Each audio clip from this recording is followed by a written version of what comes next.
Hey guys, Jeff Brower here. I want to talk about 15 versus 30 years specifically.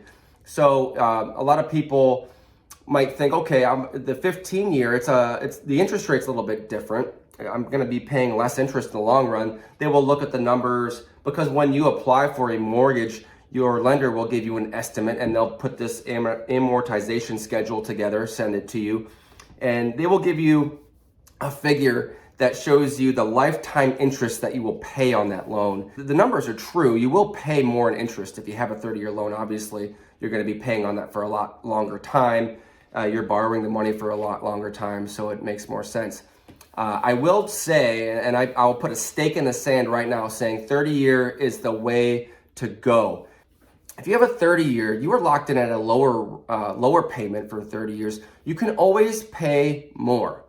So if you get a 30-year, you can always do a calculation and pay a little bit more per month and actually pay that off early in 15 years. But if you run into that situation where you have a month or two where you're a little bit tight, where you're a little strapped, then you can pay the lesser amount, and there's no issue there. That's your requirement for your 30 years to pay that amount. So with rental property, it's actually, I always recommend 30-year as well because you are doing cash flow projections, your per month cash flow, and you're not just taking your rent payment minus your mortgage payment, and that's your cash flow. You have to allocate for vacancy, capital expenditures, repairs and maintenance, property management, all that good stuff. So if you do your calculations with a lower payment, it actually gives you more cash flow on the front end.